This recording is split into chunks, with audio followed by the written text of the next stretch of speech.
আসসালামু আলাইকুম। তো আমরা মায়াতে কিভাবে যে কোনো একটা জিনিসকে অ্যানিমেশন করতে পারি বা মুভ করতে পারি সেটা দেখব। তো সেটা দেখার জন্য আমাদের প্রথমে যেটা করতে হবে, আমাদের এই নিচে কিন্তু অ্যানিমেশন কন্ট্রোল বক্স থাকে বা অ্যানিমেশন কন্ট্রোলার থাকে, এটা কিন্তু নাই। ওটা যদি না থাকে আপনারা এই উপরে ওয়ার্কস্পেস এর উপরে যদি ক্লিক করেন তাহলে দেখবেন এখানে জেনারেল থাকবে। এই জেনারেল উপরে যদি যখন ক্লিক করবেন, জেনারেলটা সিলেক্ট করলে দেখবেন অ্যানিমেশনের যেই প্রপার্টিটা আছে বা বক্সটা আছে ওটা আমাদের শো হবে। আমি আবার দেখাই, এই ওয়ার্কস্পেসের এইখানে যদি ক্লিক করি, আমাদের এই জেনারেল যেটা আছে এটাকে যদি ক্লিক করি তাহলে এটা থাকবে, এটা ওপেন হবে। এটা ওপেন হওয়ার পরে আমরা যে কোনো একটা, যদি আমি এখান থেকে প্রথমে মডেল থেকে এখানে থেকে আমি একটা কিউব নিলাম,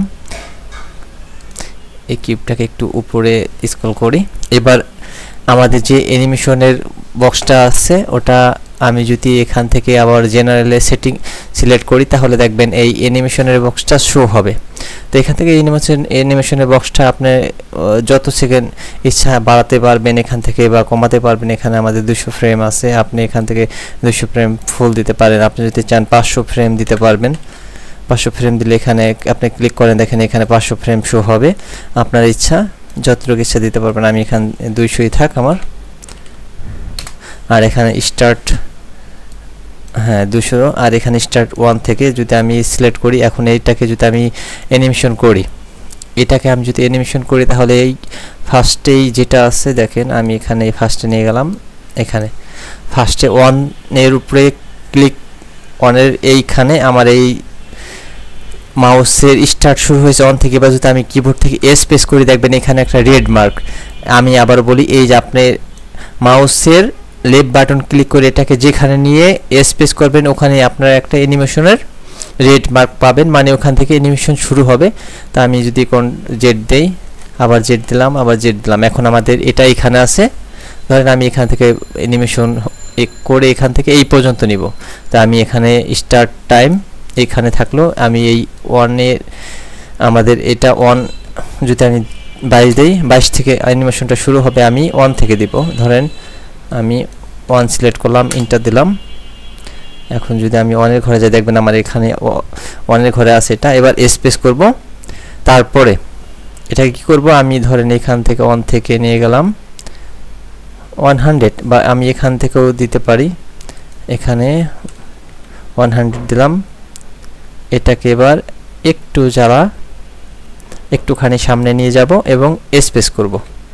তাহলে কি হবে দেখেন, 1 এর ঘরেও একটা লাল দাগ এবং 100 এর ঘরে একটা লাল দাগ। তার মানে কি 1 থেকে আমাদের 100 পর্যন্ত একটা অ্যানিমেশন হয়েছে। যদি আমি এটাকে এইখানে ক্লিক করে আর যদি এখন এটাকে ওপেন করে দেখবেন আমাদের 1 থেকে, আমি একটু দেখাই, আমাদের 1 এর থেকে 100 পর্যন্ত যদি আমি এটাকে আস্তে মাউসের লেফট বাটন ধরে নিয়ে যাই তাহলে দেখবেন এই 100 পর্যন্ত যাবে আর আমার অ্যানিমেশনটা শেষ হবে।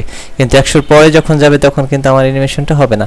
তো এটাকে আপনি যে কোনোভাবে ধরেন এই 100 পর্যন্ত এই পর্যন্ত নিলেন, নেওয়ার পরে এটা এখানে আছে। এখন ধরেন আবারও এখান থেকে 150 পর্যন্ত নিলেন, নেওয়ার পর এইখানে উপরের দিকে একটা মুভ করলেন, আবার একটা স্পেস করলেন, তাহলে কি হবে দেখি একটু।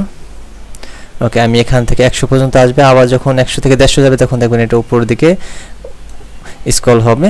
এবার 100 থেকে যদি আমি 200 পর্যন্ত যাই এটা কি করবে, আবার নিচের দিকে ডাউন হবে। তা আমি এটাকে 200 পর্যন্ত নিব, আবার এটাকে কি করব, এইখানে ধাপ করে পড়ে যাবে, আবার স্পেস করব কিবোর্ড থেকে। তাহলে এখন যদি আমি এটাকে ওপেন করি বা চালু করি তাহলে দেখবেন, ওকে, এটাই আমার একটা ছোট অ্যানিমেশনের ভিডিও। তো থ্যাংক ইউ সো মাচ।